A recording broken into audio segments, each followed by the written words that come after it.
down 1,000 times. I ain't going nowhere. Yeah, I'm standing right here. Demons all around, but I ain't got no fear. All right, guys, welcome to the show. We are talking about robust or bust. We are defining robust RB strategy, giving you a definition. Should you go robust RB? Which running backs to draft? If you do go robust RB, should you go zero RB? We are talking about it all. And on this show, I've got the very special and talented, the one, the only, the GOAT of fantasy football, Jimmy Maverick. What's going on, Jim? Dude, you're building me up too much. That's too much hype. The GOAT? Really? I would not put myself there. But well, you're the LeBron. You're the LeBron GOAT. You're not the real GOAT. So it's like, yeah, I'm the Jordan. You're the LeBron. There you go. You're too kind. I think of myself more of a Scottie Pippen to your Michael Jordan. So Pippen gets no respect. You don't want any Scottie Pippen there. Definitely not.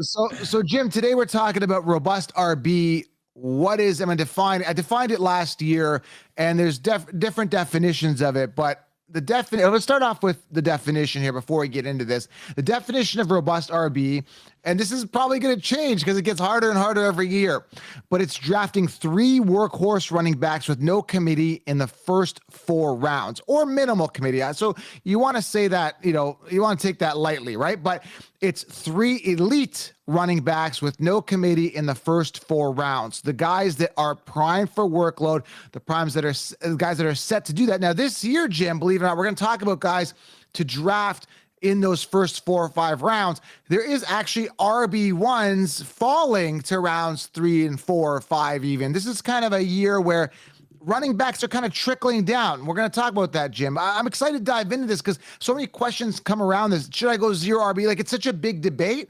We're going to debunk it and solve it here today, Jim. I'm excited to dive into this.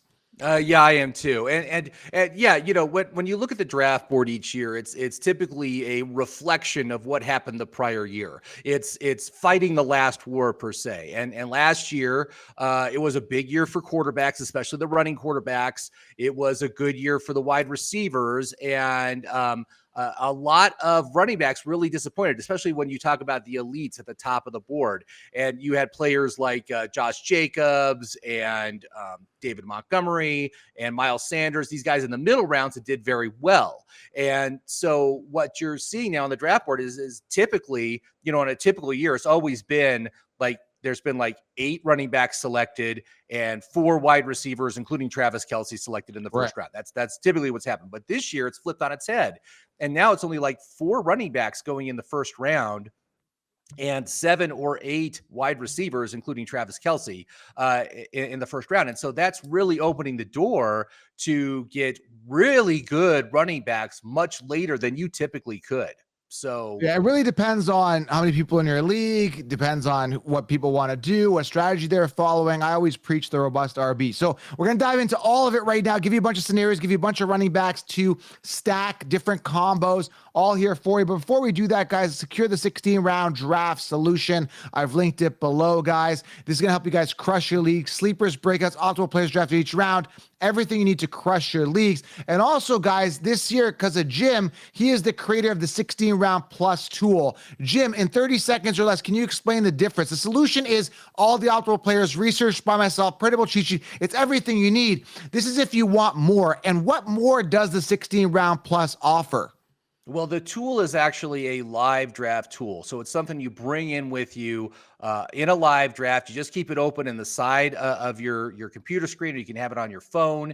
And what it does is it breaks down the top 250 list for each round, giving you recommended players for each round based on the size of your league and your draft position. And then it also has a mode for best ball drafts, which is a little different than regular drafts. It's got a high stakes leagues setting. So if you want to do some tight end premium high stakes leagues, that list is in there as well. And it's just designed to help you out on draft day and finding the best players at each and every round. Absolutely. It's awesome. It's again for people that want more. So I highly recommend it. So I've linked both of them below, guys. Get in right now, smash your leagues. A 60-round solution and plus totally separate courses, all right? All right, so Jim, let's dive into this. So again, let's define robust RB. What is it? it is securing elite running backs, 3 of them within the first 4 rounds. So when we look at guys in round 1, there's only like 2 that I really like. I mean, there's other guys coming off. I've got a draft pulled up here, a couple samples. Austin Eckler, Christian McCaffrey coming off round 1, Saquon Barkley, who's coming off round 1. But I liked him last year, where he was coming off for pretty much free last year. That's who I liked last year. A guy that was coming off in the second round. I was getting him. The sheep were sleeping on him. Now they're all over him, right? Then you've got Ramondre Stevenson coming off late round 1, early round 2. Tony Pollard, I see him coming off as early as 1. I'm not sold that he's the work. I mean, he's primed to sit to be a workhorse. I'm not sure he can handle the load. Josh Jacobs, there's other guys coming off round 1. Even Nick Chubb, late round 1, early round 2. Let's talk about round 1. If you're going robust RB, first of all, should you go? We'll talk about should you not at the end. But if you are going robust, you got to get an RB round 1. And if for me, it's by Jan Robinson. What do you think in round 1? Who are you drafting if you're going robust? Yeah, Bijan. We've talked about him a lot, that he's kind of like the consensus number 1 in the first round. And yeah, I think he's an outstanding choice. It's an outstanding situation. He was drafted 7th overall. That he is drafted to be a workhorse. So yes, there is Tyler Algier there, and there's Cordarrelle Patterson there, but those guys are going to have more support functions. Right. But it's going to be mostly the Bijan Robinson show. I'm very excited for what's going to happen with that guy. When I look at what's going on with the first round, there's so many good running backs that make it into the second round. Like I've seen Saquon Barkley in the second round all the time.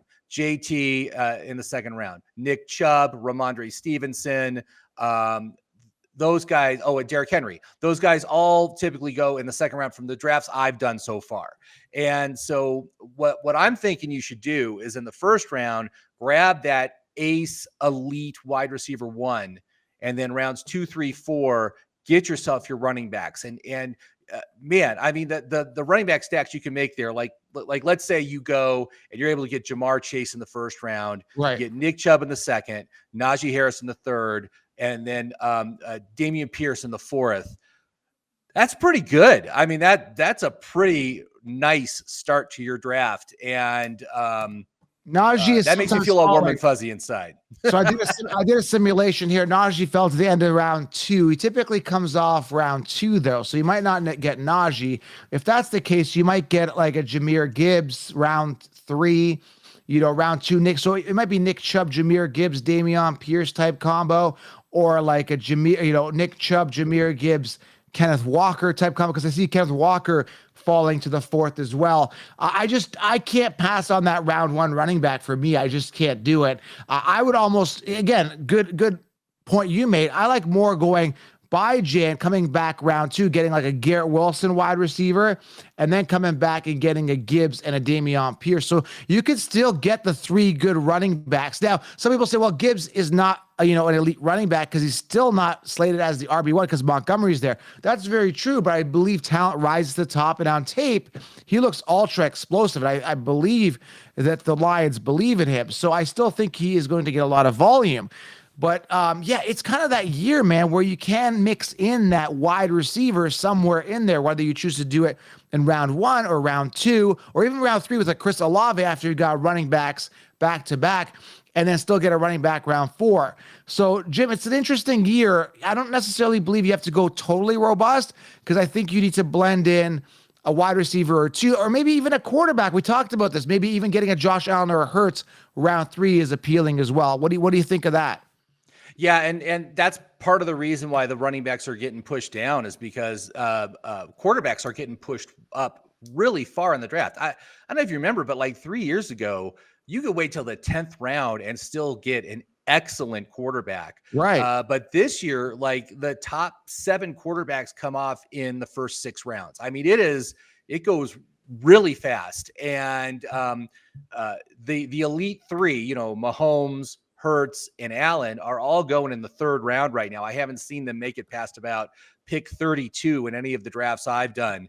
And so because of that, you got someone else has got to get bumped. And it's been these running backs that are getting bumped down into the 4th round, or even into the 3rd round from where they were before. So Yeah, I mean it's an interesting strategy. I got to say, I did do a strategy where I did end up taking a quarterback. I took Hurts in the third round, and got to say, not as thrilled with my team. I was like a little bit disappointed with how the team ended up overall, as a result of having to pass on that running back or a wide receiver in the third round. But that's my only experience so far. That was the earliest I had taken a quarterback in any of my drafts. So Yeah, I want to emphasize again this year, this is the year you need an ace quarterback. Now, here's the trade-off. You could literally, Jim, go, with a Josh Allen, but then you're losing an ace wide receiver and a workhorse running back. So I'm almost tempted to shuffle down a bit, get my skilled positions, get my running backs, get my wide receivers early, and then I'm inclined to take a Herbert or a Lawrence, who I'm really, really attracted to. Both these guys, contract year for Herbert, the addition of Quentin Johnson there, new offensive coordinator, Kellen Moore. I'm excited about Herbert this year. I really am. And I get him for a value, still anchoring my team with an ace quarterback. And you don't have to worry about backup quarterbacks, Jim, because there's a ton of good upside backup quarterbacks like a Kenny Pickett and Aaron Rodgers, Russell Wilson, who you can get later. Yes, Russell Wilson could bounce back. So I'm tempted to actually load up on running backs or wide receivers and still wait till rounds 5 to 7 and still get an ace quarterback and still be fine. And again, we explain all this in the 16-round draft solution. So yeah. So you don't. And it works. It's a better build when you wait a little bit longer to take your quarterback. It is. You'll be much happier with the players you have if you wait till round 6 or 7 to take your QB1, get someone like Lawrence or Herbert, as opposed to taking one in the third round. It's really, like I said, I think the team is okay, but it just doesn't seem like a league winner. The one that I did with where I took Hurts in the third, and that's a big reason why. So the question is, let's answer the question: does robust RB work? I'd say absolutely. It's worked for me every single year. You are securing the most scarce position. Now, here's something really stupid that I hear every single year, right? Running backs get hurt all the time, Jim. Running backs get hurt all the time. We don't want to go robust RB. Anyone that says this is stupid is an idiot, because they get hurt, all the more reason to load up more of them earlier on so you have depth at the position. I don't like this argument of like, oh, running backs get hurt, you don't need to take them early, you're wasting a first-round pick. You could be, but you're also wasting first-round picks on wide receivers. They tend to bust too. First-round wide receivers bust as well. They're not, prone to like injury, like they're not, immune to injuries and stuff like that, right? So anyway, there's no guarantees in fantasy. All I know is that I want the most scarce position, and that's why I go robust. Robust or bust for me is how I live, and it's worked well for me every single year, Jim.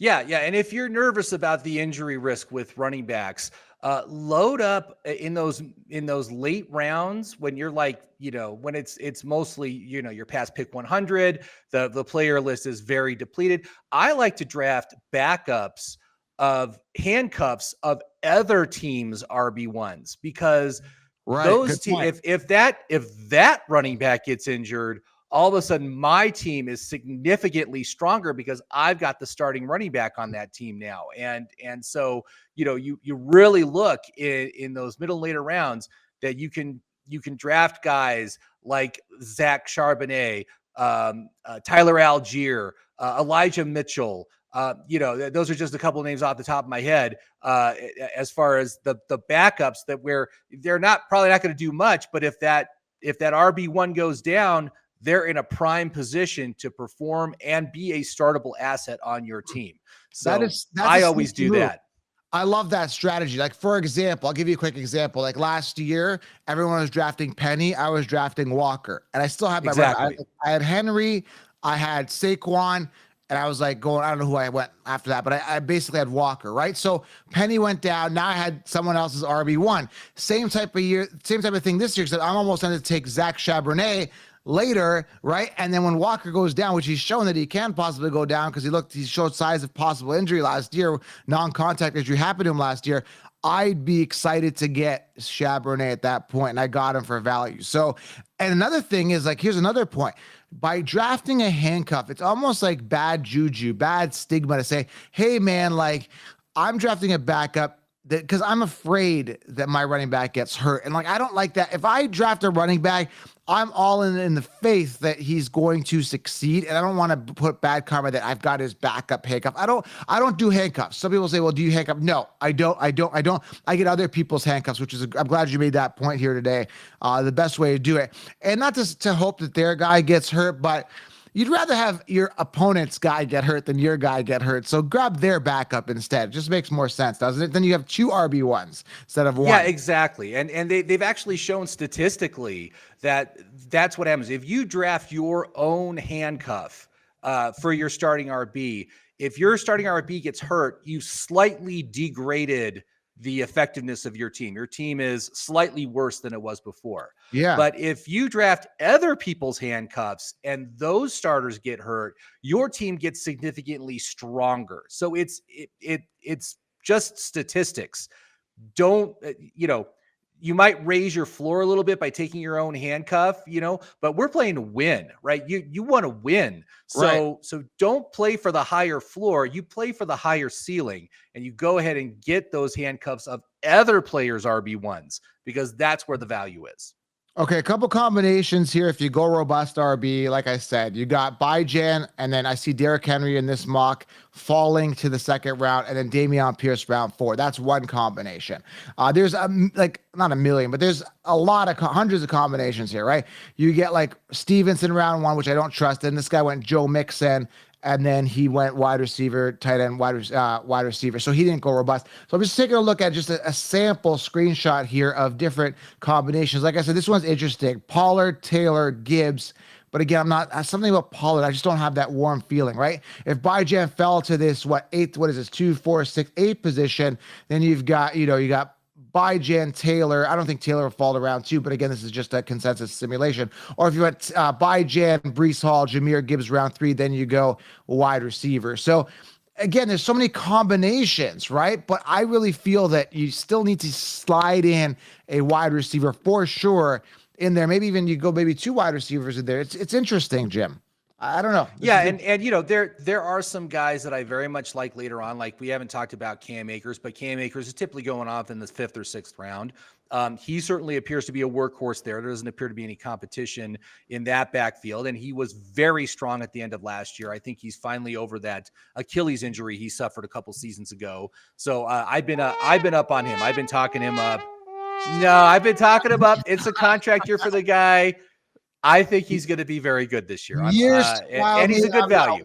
Years to wow me out. Maybe this is the year for Akers. I highly doubt it. Years to wow me, I'm not wowed, Jim. But you're a Cam Akers believer, so we'll give you Cam Akers. But so again, like I said, contract year players. I love contract year players. I love the upside that they offer. And again, you look at that backfield, who else is back there? There's really no other significant competition for touches in that backfield. So I think it's he fits the criteria of a workhorse quarterback, a workhorse running back that you can get in the 5th or 6th round. So I mean, you could absolutely, modify this as you can, but the opportunity to get really good running backs later than you normally could is significantly higher this year than it has been in past years. Yeah. Okay. But let's talk about that before we go here. But let's talk. So the guys that you're going to get in the 4th round, Dameon Pierce, I think, is the safest bet. Kenneth Walker can fall. Miles Sanders, James Conner, J.K. Dobbins, who I would never draft. I would never draft James Conner. I don't trust him. J.K. Dobbins, I don't trust. I don't care contract year, whatever. I think he was complaining about not getting paid, but Dobbins has done nothing, right, Jim? Like, do you trust Dobbins? Yeah, again, he's been dealing with injuries as well, but he is in a contract year. I'm not real thrilled with the whole Ravens offense in general. I'm not sold. They're going to turn it into this passing offense. They're going to turn, they're going to somehow turn this team into like a pass first offense. I don't buy it. I don't think they can do it. But that's one of the reasons I haven't taken any shares of J.K. Dobbins this year. I just there's always someone that I want more in in the 4th or 5th round when he's going. Okay, So so that's if where you I'm at wait, with him. like I said, after round 4, it's a crapshoot. I like Davion Pierce, but again, he's got Singletary, which I don't think is a major threat. You got Dobbins, Connor, Alexander Madison, Miles Sanders, Kenneth Walker in around round 4. Again, we're just doing a mock here, sitting at round 5. Cam Akers is available. Rashad White. I mean, there's some opportunity there with Cam Akers, Rashad White to be good guys to get volume. Then you got free agents at the time of this recording. Dalvin Cook, you got Javonte Williams, who we don't really trust. Pacheco could be safe and solid. You got Brian Robinson, who I'm not sold on. AJ Dillon, who's in a committee. It's a bit of crapshoot. Then it's, but when you look at wide receivers, though, Jim, I'm going to pull up wide receivers here. You still got, round 5. You got Drake London, who could be a wide receiver 1, who it should be on paper. Christian Watson. You got Deontay Johnson. You got Treylon Burks. You got Dotson. You got Addison, who's going to get some volume. You got Cortland Sutton. You got, so many wide receivers that, Quentin Johnson, who could be a 1. Jalen Hyde, who could be a 1. You got so many wide receivers to add depth to your roster after round 5. It's incredible, the depth, right? But again, like I said, after round 4, other than Davion Pierce, to me, it's a crapshoot. What are your thoughts on this? Yeah, I'm surprised you said Jalen Hyatt there in the 5th or 6th round or whatever that was. No, it's after. I'm saying after, well after. I'm taking a Oh, sleep. yeah, because prove a point. I just drafted him. I took him in the 19th round in one of my drafts that I just did. No, I'm trying to say like wide receivers that could potentially be wide receiver 1 is what I'm saying. I'm not saying he is. I'm not saying draft him in the 5th round. Good point though. No, I'm just saying guys that you get later that could be ones. And with running backs, no way. Like after round 5, there's really no chance they could be ones. I mean, Tank Bigsby could be a 1, but ATN's got to go down. You can get him later. There is some hidden gems there, but there's way more hidden gems at wide receiver. At Rashee Rice, right? You get him way later. It could be the 1 there. Who do they got? Sky Moore? Like, you know what I'm saying? Like, you don't get those opportunities as much with running backs. It's a little harder to get. Maybe a Deuce Vaughn goes up, but very unlikely, right? Guys, sleepers at running back, but not as likely as a wide receiver. Yeah, that's why I'm saying, like, in one of the first 2 rounds, you grab your ace wide receiver. So then when we're talking about players like, like Deontay Johnson and some of these other guys, you're taking them either as your 2nd or your 3rd wide receiver, which I'm much more comfortable with, and so I think that, it's not as good as it has been in the past years, just because so many more wide receivers are going off earlier than they have. But there is still really good values in the middle rounds as far as wide receivers go. And there's still wide receiver 1s that are available to the 6th or 7th round, and you can still get them. Although they do have a higher risk attached to them, like someone like Drake London, or who's the other guy? Treylon Burks. Treylon Burks is the guy that's like kind of risky, but still the upside is there, and they're a 1 on their team. But I'm just trying to debunk this whole thing that you can go 0 RB and still get good running backs, because your good running backs aren't that good. I mean, like I said, you're looking at maybe Cam Akers with some ceiling, Javonte Williams, Pacheco, your Brian Robinsons, and they could all be safe running backs with some ceiling, but not guys I trust, right? So, yeah, maybe get a Charbonnet, goes off later, like Deuce Vaughn or some of these other sleepers, Devin Atchain, stuff like that. But you don't feel as warm as fuzzy as, losing your Saquons, your Henrys, your Byjans, your Taylors, the guys that are primed to get workhorse volume that are not in committees. So again, I believe in robust RB or going top heavy running back, and then you get a ton of wide receivers for days later on. I still hold true to this. So robust or bust for me, Jim. What are your final thoughts here? Robust or bust, or are you comfortable with just going 0 RB? Would you even be comfortable going 0 RB or no? I gotta say, every now and again, I try a 0 RB build, and I am always immensely disappointed with how that team turns out. It's really hard to get start-worthy running backs when you're waiting until the 7th or 8th round to take your first running back, it's just a weak build. And statistically, I believe they've proven that it's one of the weakest builds you can do is to do the 0 RB. I don't do it anymore. At absolute minimum, I do what's the hero RB build, where I grab one elite running back and then maybe wait a little bit later for some of my other running backs. That tends to work all right in some of the cases where I built them, but don't go zero RB. It's not a good build, even in this year when there's running backs available later. Don't go hero. I'm sorry, don't go zero. Don't go zero. Go hero or go robust. So, Jim, to answer the question here, does zero R or does I'm thinking you got me in the zero RB. Let's try this again. Sorry.